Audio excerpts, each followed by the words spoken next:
అందరికి నమస్కారం. నేను మిలాజ్. మహిళా లేడీ అఘోరి అంటూ ఒక ఆమె వచ్చింది అంతకు ముందు. సో అప్పుడు చాలా హల్చల్ చేసింది. అండ్ రీసెంట్ గా మహిళా అఘోరితో పాటుగా శ్రీవర్షిని అనే అమ్మాయితో కలిసి ఇప్పుడు ఏదైతే ప్రయాణం కొనసాగుతుందో అది కూడా హల్చల్ రేపుతోంది. అండ్ అసలు వీళ్ళిద్దరూ ఎవరు, ఎక్కడి నుంచి వచ్చారు, ఏం చెయ్యాలి అనుకుంటున్నారు అనేది ప్రస్తుతం నాతో పాటుగా కాశీ బాలకృష్ణ గారు ఉన్నారు. ఒకసారి మాట్లాడతాం. నమస్కారం గురుజీ. జన్మనిచ్చిన తల్లిదండ్రులకు నమస్కరిస్తూ విశ్వేశ్వర గారి నాగడాచరిత్రసు చెప్పమ్మా. గురుజీ చెప్పండి. ఈ లేడీ అఘోరితో పాటుగా ఉన్న ఈ శ్రీవర్షిని ఎవరు, వీళ్ళు ఏం చేయాలి అనుకొని ఇప్పుడు సొసైటీలోకి మళ్ళీ వచ్చారంటారు? అసలు శ్రీవర్షిని అనే అమ్మాయికి వీడు ఎలా పరిచయం అంటే, వాడు చెప్పిన వీడియోలోనే నేను అఘోరాకి ఘోరా అన్నవాడిని. ఎందుకంటే అతను అఘోరా కాదు. ఫస్ట్ వాడు ఏదో విజయవాడలో వెళ్ళినప్పుడు కారు ఇబ్బంది అయితే వాళ్ళ ఇంటికి పిలిచారు, వెళ్ళాను. ఆ తర్వాత వారం రోజులు ఉన్నాను, ఆ తర్వాత 3 రోజులు ఉన్నాను అన్నారు. వాళ్ళ తల్లిదండ్రులకి బుద్ధి లేదా? ఎవరిని పడితే వాళ్ళని ఇంటికి రానిచ్చేస్తారా? వీడు ఎన్నేళ్ల నుంచి వాళ్ళ తల్లిదండ్రులకు తెలుసు నిజంగా వాళ్ళు రానిచ్చారు, వీడు ఎన్నేళ్ల నుంచి వాళ్ళ తల్లిదండ్రులకి తెలుసు అనేది కూడా ఆలోచించాలి కదా. తప్పు ఒకవైపే ఉండదు కదా. రెండు చేతులు మోగితేనే చప్పట్లు వస్తాయి. రోడ్డు మీద వెళ్ళేవాడిని కారు పాడైపోతే మా ఇంట్లో ఉండండి అంటే వీడు ఎవడు అసలు ఎవరినో తీసుకొచ్చి ఇంట్లో పెట్టుకోవడానికి? ఫస్ట్ వాళ్ళ తల్లిదండ్రులది తప్పు. 2, వీడు అఘోర కాదు అని ఫస్ట్ నుంచి మనం చెప్తూనే ఉన్నాం, ఎన్నో మీడియాల్లో చెప్తూనే ఉన్నాం. కానీ కొందరు వీడు అఘోర అని చెప్పి ముద్ర వేశారు. సరే, వాళ్ళ పేర్లు మనకు అనవసరం అనుకో. అలాగే ఒక విధంగా రాజేష్నాథ్ అఘోరా గారిది కూడా ఒక తప్పు ఉంది. వీడు అఘోరా అని చెప్పి వీడిని ఇంటికి తీసుకుని వెళ్ళి బట్టలు కప్పడం, ఆ తర్వాత వీడు ఆయన మీద ఎలిగేషన్ వేయటం. అసలు వీడు ఎవడు, ఎక్కడి నుంచి వచ్చాడు అనేటువంటిది కూడా ప్రభుత్వం వారు ఆలోచించాలి కదా. కొమరవెల్లిలో త్రిశూలాలతో పొడిచిన హిందువుల్ని కేసు అనేటువంటిది లేదు. విజయవాడలో పోలీసుల్ని కొట్టినా కేసు అనేటువంటిది లేదు. ఎందుకు పెట్టలేదు? వీడి వెనకాల ఎవరున్నారు? వీడు అసలు దేనికి సంబంధించిన వాడు? ఇప్పుడు ఆడపిల్లల జోలికి వస్తున్నాడు. సరే, ఫస్ట్ వాళ్ళ తల్లిదండ్రులు తప్పన్నాం, కరెక్టే. ఏదో మానవతా దృక్పథంతో ఒక 2 రోజులు ఆశ్రయం ఇచ్చారు వాళ్ళు అని అనుకుందాం. ఆశ్రయం ఇచ్చినంత మాత్రాన వాళ్ళ ఇంట్లో కూర్చొని బీర్లు తాగటం, మందు తాగటం బుద్ధుండక్కర్లా వీడికి? కడుపుకి తినేది అన్నమేనా వీడు? ఇంకేమన్నా తింటున్నాడా? మాట్లాడితే అఘోరా అని ఫోజు కొడతాడు. వీడికి ఏమీ లేదు అని తెలిసినా ప్రజలందరూ మనం అందరం మీడియాల్లో వాగుతున్నా ఎవరన్నా పట్టించుకున్నారా? ఇళ్ళకి తీసుకెళ్లి భోజనాలు పెట్టారు. అలాంటప్పుడు మనకి దేవుళ్ళు ఎందుకమ్మా? శివుడు, పార్వతి వీళ్ళంతా ఎందుకు? ఫోటోలు అవన్నీ తీసుకుని వెళ్ళి గంగలో కలిపేసి ఈ విధవ ఫోటో పెట్టి పూజ చేసుకోవచ్చు కదా. దేవుడి కన్నా వీళ్ళేం గొప్పవాళ్ళు కాదు కదా. ఇక అమ్మాయి విషయానికి వస్తే, ఆ అమ్మాయి బీటెక్ చదువుతోంది. చదువుకునే పిల్లకి సిగ్గుండక్కర్లా? మందు పెట్టాడా, మాకు పెట్టాడా, వశీకరణ చేసుకున్నాడా తర్వాత విషయం. కొందరు ఆడపిల్లకి సిగ్గుండక్కర్లా? చదువుకునే పిల్లకి అట్లా వెళ్ళిపోతే నాకు తల్లిదండ్రులు అక్కర్లేదు, నాకు వీడే కావాలి, వీడే అమ్మ, వీడే నాన్న. ఏంటిది? ఎటు వెళ్తున్నాం మనం?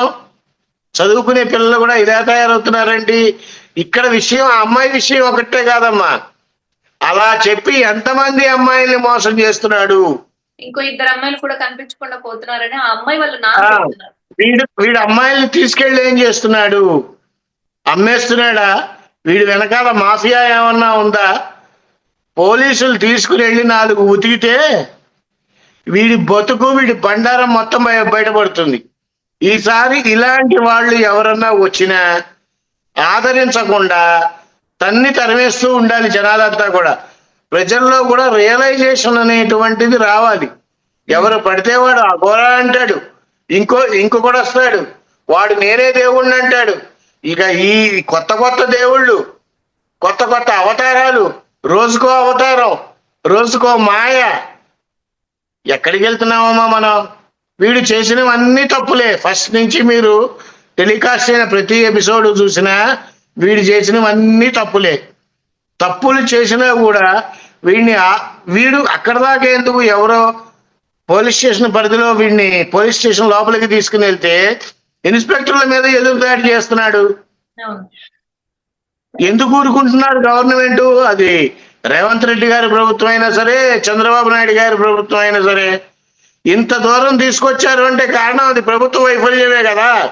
కత్తులతో ఎందుకు వీడు అమ్మాయిని చెప్పమ్మా, వీడు అమ్మాయిల్ని తీసుకెళ్తున్నాడు అని తెలిసినప్పుడు అసలు ఇంత దూరం వాడిని ఆపినందుకు ప్రభుత్వం వారిదే తప్పు, అవును.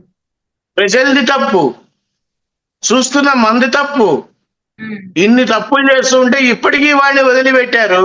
నేను ఏం పూజలు చేస్తానో తెలీదా అంటే వాడు ఏం చేస్తాడు? వాడి బొంద. వాడికి ఏం పూజ వచ్చు? ఒక్క మంత్రం వచ్చా? ఒక ముద్ర వేయటం వచ్చా? మాట్లాడితే అక్కడ మసీదులు లేపేస్తా, ఇక్కడ వీడిని చంపేస్తా. అసలు వీడిని ఎందుకు ఎవరు చంపట్లేదు? ఇలాంటి వాళ్ళు అసలు భూమి మీద ఉండకూడదు.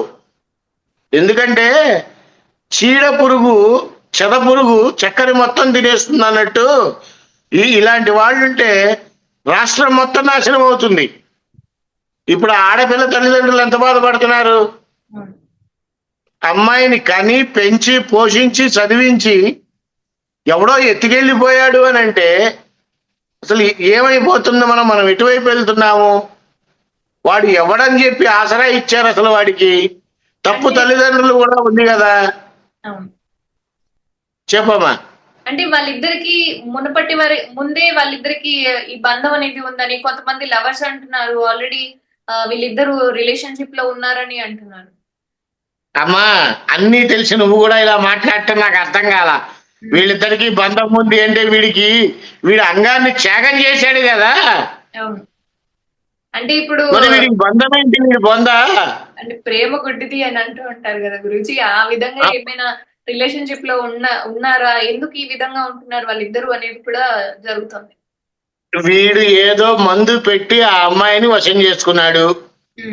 అసలు ఇక ఒక్క వర్షిని గురించి కాదు మనం ఆలోచించాల్సింది, ఆమెతో పాటుగా వీడు ఎంతమందిని మోసం చేస్తున్నాడు, వీళ్ళందరినీ తీసుకెళ్లి ఏం చేస్తున్నాడు, అమ్మేసుకుంటున్నాడా, అసలు వీడు ఎక్కడుంటాడు, వీడి ప్రూఫ్ ఏంటి, అడ్రస్ ప్రూఫ్, ఇవన్నీ కూడా పోలీసులు విచారించి వీడి ఏంటో వీడి సంగతి తేలిస్తే గాని శాంతించదు. లేకపోతే వీడు ఇలాగే చేస్తూ ఉంటాడు, జనాలంతా పిచ్చోళ్ళు లాగా చూస్తూ ఉంటారు. ఒక్కటి మాత్రం నిజం, ఎప్పుడైనా సరే భగవంతుణ్ణి నమ్మండి. ఇలాంటి వాళ్ళని అసలు నమ్మద్దు. 100 సార్లు మనం చెప్పినా వాళ్ళు వినరు. ఎందుకంటే మనం చెప్తూనే ఉంటాం, వాళ్ళు సరదాగా స్క్రోల్ చేస్తూనే ఉంటారు. మంచి ఎక్కదమ్మా జనాలకి, తొందరగా ఎక్కదు. మంచి ఎక్కాలంటే కొన్నేళ్లు పడుతుంది, చెడైతే 2 నిమిషాల్లో ఎక్కేస్తుంది. ఇలాంటి వెధవల్ని దయచేసి ఎవరు నమ్మద్దు. ఇప్పటికైనా ప్రభుత్వం వారు జోక్యం చేసుకొని వీడి గురించి ఎంక్వైరీ చేసి వీడి అసలు కథ ఏంటి, వీడి బ్యాక్గ్రౌండ్ ఏంటి, ఎక్కడి నుంచి వచ్చారు, ఎందుకు వచ్చాడు, ఏం చేద్దామని వచ్చాడు, ఏం చేస్తున్నాడు, ఇలా పిల్లల్ని తీసుకెళ్లి ఎక్కడ అమ్ముతున్నాడు, లేకపోతే ఏ విధంగా తయారు చేస్తున్నాడు పిల్లల్ని. వీడు దీక్ష ఇస్తా అన్నాడు, వీడికే దీక్ష లేదు, వీడి వీడు ఇంకొకటికి దీక్ష ఇవ్వటం ఏమిటి? అది ఆలోచించక్కర్లా. అంత చదువుకునే అమ్మాయి నిజంగా అబ్బోయ్ వీళ్ళలో ఏదో పవర్ ఉందని చెప్పి వెళ్ళిపోయిందని అనుకుందాం. వీడికే ఏమి రానప్పుడు ఇక ఆ అమ్మాయికి ఆ మాత్రం తెలియలేదా? సో నేను అనుకుంటాను ఏంటంటే అది వశీకరణ చేశాడా, మందు పెట్టాడా, బెదిరించాడా, వాళ్ళ ఫ్యామిలీని బ్లాక్మెయిల్ చేశాడా తర్వాత విషయం. కానీ వీడు కనపడితే మాత్రం దయచేసి పిచ్చి కొట్టండి, కొట్టిన తర్వాత పోలీసులకు అప్పగించండి. చెప్పమ్మా. అలాగే అంటే ఆ అమ్మాయి వర్షన్ ఏంటి అంటే, నాకు ఈ అమ్మ నచ్చింది, సనాతన ధర్మాన్ని ఆడపిల్లల్ని కాపాడడానికి వచ్చాడు, నేను ఎందుకు నమ్మావు అంటే మళ్ళీ రీజన్ కూడా చెప్పట్లేదు, నాకు ఎందుకు ప్రేమ. నీకు ఇక్కడ విషయం చెప్తా, వశీకరణ అనేటువంటిది ఉంది, మందు పెట్టడం అనేటువంటిది ఉంది. ఈ రెండిట్లో ఏదో ఒకటి చేస్తేనే వీడితో పాటే ఉంటుంది ఆ అమ్మాయి. ఉమ్, బయట నువ్వు చెప్పినా విందో, నేను చెప్పినా విందో, తల్లిదండ్రులు చెప్పినా విందో, కౌన్సిలింగ్ పెద్దలందరూ కూర్చోబెట్టి ఆ అమ్మాయికి నచ్చ చెప్పినా విందో. అలాంటి మాయలో పడిపోయింది ఆ పిల్ల. ఇప్పుడు ఒక విధంగా ఆ పిల్ల మీద జాలి చూపించాలి తప్పితే ఆ అమ్మాయికి ఏం తెలుసు ఏం తెలీదు అని మాట్లాడుకోవటం కూడా నా దృష్టిలో తప్పే. కానీ తప్పంతా ఫస్ట్ తల్లిదండ్రులదే. వాడిని ఇంటికి తీసుకొచ్చి 7 రోజులు ఇంట్లో పెట్టుకోవటం ఏంటమ్మా? వాడు ఎవరికి తెలుసు వాడిని తీసుకొచ్చి పెట్టుకున్నారు అంటే మీడియాలో చూసే కదా వాడిని గుర్తుపెట్టింది. అవును. మీడియాలో ఎంతో మంది వస్తూ ఉంటారు, అందరినీ తీసుకెళ్లి ఇంట్లో పెట్టేసుకుంటారా? ఆలోచించాలి కదా తల్లిదండ్రులు కూడా. ఈ రోజున ఆయన ఇన్ని రోజుల నుంచి రాని వాళ్ళు ఇప్పుడు ఎందుకు వచ్చారు బయటికి? ఉమ్. ఆ తల్లిదండ్రులు కూడా ఇన్ని రోజుల నుంచి ఏం మాట్లాడకుండా కూర్చున్న వాళ్ళు ఇప్పుడు ఎందుకు వచ్చారు? అంటే పూర్తిగా అమ్మాయి వాళ్ళ చేతుల్లోంచి జారిపోయిందన్న ఉద్దేశంతో బయటకు వచ్చేసారు. అమ్మాయి చేయి జారిపోయింది అనే ఉద్దేశంతో వీళ్ళు బయటకు వచ్చారు. అమ్మాయి చేయి జారిపోతుంది అనేటువంటిది వాళ్ళకి తెలీదా? ఉమ్, ఒక ఆడపిల్ల ఉన్న ఇంట్లో ఎవరిని తీసుకొచ్చి పెడితే ఎంత జాగ్రత్తగా చూసుకోవాలి? ఉమ్, ఆ ఆలోచన, విచక్షణ, జ్ఞానం వాళ్ళ తల్లిదండ్రులకు లేదా? సో ఇది వీడిని తీసుకెళ్లి లోపలేసి వెతికితే అసలు కథ మొత్తం బయటకు వస్తుంది. వాళ్ళేదో మీడియాల్లోకి ఎక్కి మా అమ్మాయిని తీసుకెళ్లారంటాం, పోలీస్ కేసు పెట్టడం, ఇవన్నీ బానే ఉంది. వాడు దొరికిన తర్వాత వాడిని లోపలేసి వెతికినప్పుడు అసలు ఎందుకు తీసుకెళ్ళావు, ఏంటి కథ అనేది పూర్తిగా తెలుస్తుంది. దయచేసి ఎప్పటికైనా సరే ఇలాంటి విధవల్ని నమ్మొద్దు.